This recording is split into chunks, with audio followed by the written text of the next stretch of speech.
Tragedi berdarah di Stadion Kanjuruhan Malang menyisakan luka yang mendalam. Tak kurang dari 125 orang meninggal dunia dalam insiden tersebut. Terkait insiden ini, Polri telah mencopot 10 anggotanya. Mereka adalah Kapolres Malang AKBP Ferli Hidayat dan Komandan Batalion AKBP Agus Waluyo. Selain itu, Polri juga telah mencopot 5 komandan peleton dan 3 komandan kompi. Posisi Ferli di Malang digantikan AKBP Putu Holis yang sebelumnya menjabat Kapolres Pelabuhan Tanjung Priok, Jakarta Utara. Kadif Humas Polri Irjen Dedi Prasetyo juga menyebut telah memeriksa 20 orang saksi dan melakukan gelar perkara. Dari hasil pemeriksaan tersebut, polisi menaikkan status tragedi Kanjuruhan dari penyelidikan ke penyidikan. Dari hasil pemeriksaan tersebut, tim melakukan gelar perkara.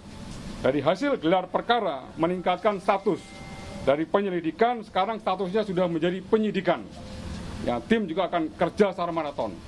Ya, kemudian yang ketiga, dari hasil pemeriksaan Itsus, ya, Itwasum Polri dan Biro Paminal, update yang perlu saya sampaikan pada malam hari ini juga melakukan pemeriksaan, ya, dugaan pelanggaran kode etik anggota Polri sebanyak 28 personil Polri. Terkait tragedi ini, poster-poster dan spanduk protes terhadap peristiwa tragedi Kanjuruhan bertebaran di berbagai sudut kota Malang. Tak hanya itu, Aremania juga membuka posko bantuan hukum dan mendesak agar pihak terkait mengusut tuntas tragedi di Stadion Kanjuruhan. Mereka pun bahkan mengancam jika dalam 7 hari tidak ada tersangka, mereka akan menggelar aksi. Nah, cuma yang tuntutan utama adalah selama 7 hari jika tidak ada penentuan tersangka, kami akan turun jalan. Dan itu kami hanya mendampingi adik-adik kami yang kebetulan kemarin datang, termasuk anak-anak saya, sudah datang di Stadion Kanjuruhan dan menjadi korban. Dan yang lebih menjadi perhatian kita adalah di sana masih ada banyak korban yang masih sakit, yang perlu pendampingan juga.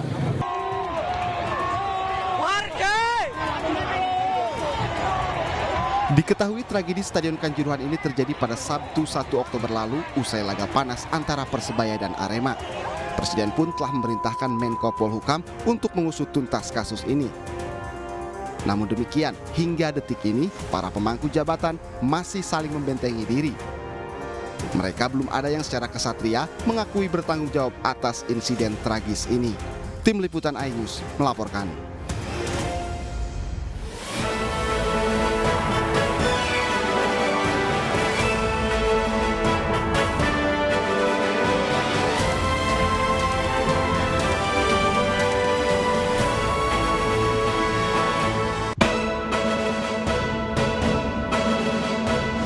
Aremania buka posko pengaduan hukum atas tragedi di Stadion Kanjuruhan Malang.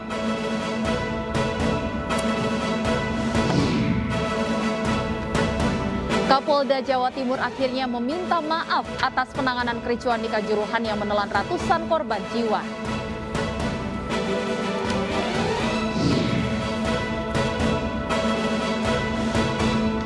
Barang bukti kasus pembunuhan Brigadir Joshua diserahkan ke Kejaksaan hari ini.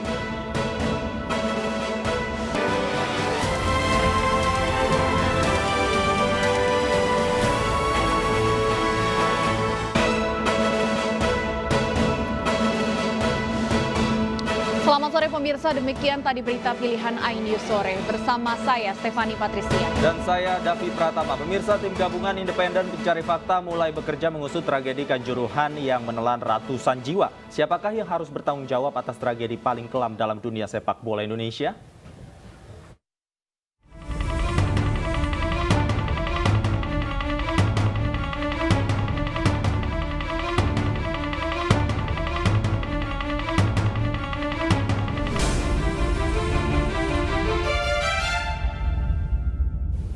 Pemirsa, tim kepolisian terus menyelidiki dan memeriksa sejumlah saksi terkait tragedi Kanjuruhan. Dan untuk mengetahui hasil pemeriksaan terbaru, sudah ada Nata Arman yang ada di Polres Malang, Jawa Timur, serta Maria Elizabeth di Stadion Kanjuruhan.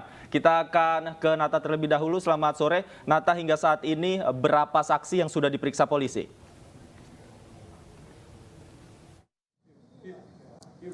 Baik, Ya, Davi dan juga pemirsa, memang benar sekali untuk saksi sendiri.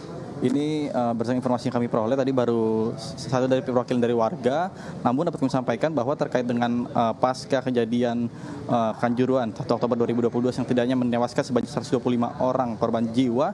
Ini tentunya tadi juga ada update terbaru yang mana sebanyak 30 orang sudah korban baru, sebanyak 30 orang dilarikan ke rumah sakit dan saat ini sedang dilakukan penanganan sehingga total ada 56 pasien luka-luka yang dibawa ke rumah sakit Saiful Anwar. Namun ke-26 antaranya sudah pulang dan dari 30 korban yang baru ini 7 orang sedang kritis dan dilakukan penanganan di ruang ICU. Dan adanya hal tersebut, tim dokter melakukan penyidikan yang mana untuk menyelidiki apa saja kandungan zat gas air mata sehingga menyebabkan banyaknya korban yang berguguran. Dan buntut dari peristiwa 1 Oktober kemarin, tentunya sebanyak 29 anggota Polri saat ini sedang dilakukan pemeriksaan dan 9 anggota Polri dari Korps Brimob sendiri ini sedang dilakukan pemeriksaan dan juga sudah dinonaktifkan. Dan hal tersebut juga pihak kepolisian sebelumnya sudah memberikan arahan bahwa untuk pertandingan sendiri ini akan dimajukan pada sore hari. Namun dari pihak penyelenggara sendiri dan juga dari pihak Liga sendiri tidak mengiyakan dan pertandingan dilakukan dengan jadwal awal yakni pada malam hari. Dan kemudian untuk terkait dengan pemeriksaan sebanyak 32 CCTV, ini sebanyak 6 CCTV yang akan terus didalami karena ke 6 titik ini merupakan lokasi titik yang banyak menelan korban jiwa. Dan tim khusus juga saat ini sedang menyelidiki siapa saja pemegang kunci dari ruangan-ruangan atau pintu-pintu masuk yang diduga kuat. Berdasarkan informasi yang diperoleh dari para korban yang selamat, banyaknya pintu-pintu yang terkunci ketika dalam peristiwa 1 Oktober 2022 yang lalu. Demikian informasi update yang bisa kami sampaikan, kembalikan ke studio Davi. Baik, dari Nata kita menuju ke Maria Elizabeth. Maria, seperti apa kondisi di Stadion Kanjuruhan? Apakah masih ada warga yang datang ke sana? Stefani, saat ini saya berada di Stadion Kanjuruhan Kabupaten Malang, tepatnya di depan gate 13 atau pintu 13. Tampak di belakang saya saat ini adalah gate 13. Disinilah di belakang pintu besi berwarna biru ini saat kejadian tanggal 1 Oktober 2022 atau saat kericuhan terjadi, di belakang pintu biru ini terdapat banyak sekali atau ribuan penonton pertandingan sepak bola yang berusaha untuk keluar, untuk melarikan diri atau keluar dari stadion karena mereka terinjak-injak atau terkena gas air mata. Namun saat itu pintu ini tertutup dan tergembok. Padahal pertandingan sudah selesai. Seharusnya pintu biru ini atau gate 13 ini terbuka 15 menit sebelum pertandingan usai. Tapi saat itu pertandingan sudah usai namun pintu itu masih tergembok. Sehingga penonton yang ricuh dan mengalami luka-luka akibat terinjak-injak dan gas air mata berhamburan dan berkerumun di belakang pintu gerbang biru ini. Dan ini saat ini kita lihat adalah salah satu tembok ventilasi yang ada di sebelah pintu warna biru. Tembok ventilasi ini berhasil sebagian dijebol oleh penonton yang panik karena kericuhan yang ada terjadi di dalamnya. Sehingga mereka sebagian keluar dari pintu ini. Namun sangat disayangkan korban jiwa mencapai 125 orang meninggal dunia dalam insiden tersebut. Dan pintu biru ini menjadi saksi bagaimana kericuhan besar terjadi dan memakan banyak korban jiwa. Dan ini adalah bunga-bunga tabur yang ada di depan gate 13 yang diberikan oleh warga Kota Malang. Mereka saat ini sangat ramai datang ke sini untuk mengucapkan doa, untuk berdoa bagi para korban kejadian kerusuhan atau kericuhan penonton saat pertandingan sepak bola yang terjadi pada tanggal 1 Oktober 2022. Tampak di belakang saya juga banyak masyarakat yang berdatangan untuk sore hari ini. Dari pagi hingga sore ini masyarakat tetap berdatangan di sini untuk menyaksikan bagaimana kondisi Stadion Kanjuruhan, apalagi saat teman-teman mereka atau sanak saudara mereka yang menjadi korban di tempat ini. Demikian laporan kami dari Stadion Kanjuruhan Malang. Kembali ke studio bersama Stefani dan Davi. Iya, masih banyak warga yang hingga saat ini datang ke Stadion Kanjuruhan. Terima kasih Maria Elizabeth atas laporan Anda langsung dari Stadion Kanjuruhan. Sebelumnya ada Nata Arman dari Polres Malang. Selamat bertugas kembali rekan-rekan. Pemirsa, penggunaan gas air mata di Stadion Kanjuruhan menjadi sorotan lantaran dilarang oleh FIFA. Tidak hanya itu, tindakan represif aparat saat mengurai massa juga menuai kritik.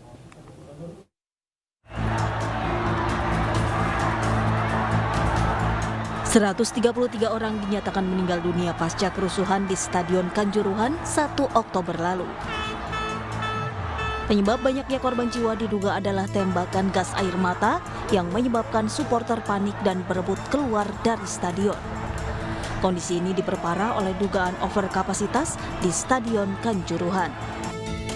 Menko Polhukam Mahfud MD meminta PSSI menindak tegas panitia pelaksana yang dinilai lalai, sehingga menyebabkan banyaknya korban jiwa dalam tragedi di Kanjuruhan.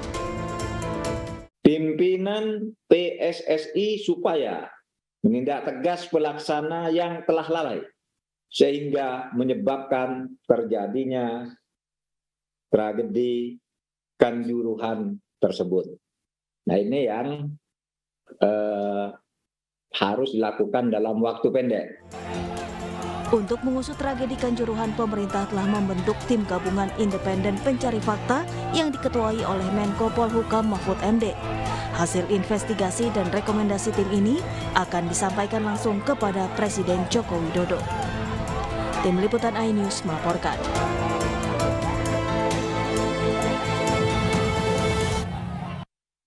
Pemirsa, Kapolda Jawa Timur Irjen Polisi Niko Afinta akhirnya meminta maaf atas penanganan pengamanan kerusuhan oleh anggotanya yang menyebabkan 133 supporter Arema meninggal dan lebih dari 300 orang lainnya terluka. Dan berikut keterangan lengkap Irjen Pol Niko Afinta. Kapolda ikut prihatin dan turut menyesal sekaligus minta maaf di dalam proses pengamanan yang sedang berjalan ada kekurangan. Ke depan kami akan mengevaluasi bersama-sama dengan panitia pelaksana, kemudian dengan Presiden juga dan PSSI, sehingga harapannya pertandingan sepak bola ke depan, pertandingan sepak bola yang aman, nyaman, dan bisa menggerakkan ekonomi. Dan yang paling terakhir, kami mohon doa semoga semua permasalahan ini bisa kita selesaikan bersama-sama. Ini kota kita, ini tempat kita bersama, satu rumah. Ada permasalahan, saya yakin bisa diselesaikan oleh orang yang tinggal di rumah tersebut. Kita semua bersaudara, langkah-langkah ini pasti membawa hal yang positif. Terima kasih untuk seluruh dokter yang sudah bekerja. Terima kasih Pak Wagub, Wakil Pemprov, koordinasi yang sangat baik. Terima kasih untuk seluruh Aremania yang sudah bekerja sama. Tolong jaga kota ini, tolong jaga provinsi ini. Panglima TNI Jenderal Andika Perkasa menegaskan prajurit yang menyerang supporter Arema akan ditindak pidana. Sebelumnya viral video tentara menendang supporter Arema dari belakang.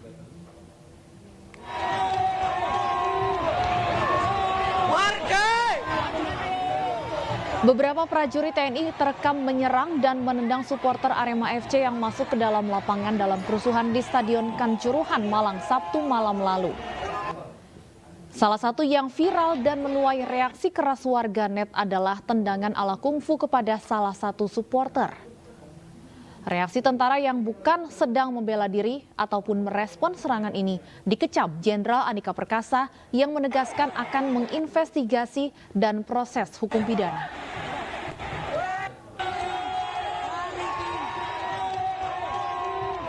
Sekaligus kita lanjutkan dengan proses hukum. Karena apa? Karena memang yang viral itu kan sangat jelas tindakan di luar kewenangan. KUHPM pasal 126 sudah kena, belum lagi KUHP-nya. Jadi kita tidak akan mengarah kepada disiplin, tidak, tapi pidana. Karena memang itu sudah sangat berlebihan. Oleh karena itu kita juga apabila ada video-video lain yang beredar kan ada beberapa ya, 2 atau 3 versi. Tapi kalau ada video lain yang juga memperlihatkan secara clear, kita akan bisa menindaklanjuti sebaik mungkin. Karena memang nggak boleh terjadi lagi. Dan bukan tugas mereka untuk melakukan yang terlihat di video. Sudah diketahui belum jumlahnya, Bapak? Sudah diketahui jumlahnya, Bapak? Belum, masih terus. Karena apa? Kita juga ingin mendapatkan video-video lain selain dari yang sudah beredar. Kalau sudah yang beredar kemarin sudah jelas itu. Oh iya ya, kalau yang terlihat di viral kemarin kan itu bukan dalam mempertahankan diri atau misalnya bukan. Itu termasuk bagi saya sudah masuk ketika. Kompolnas dan jajaran Polda Jawa Timur kunjungi rumah anggota polisi yang meninggal dunia saat tragedi Kanjuruhan. iNews Sore akan kembali sesaat lagi.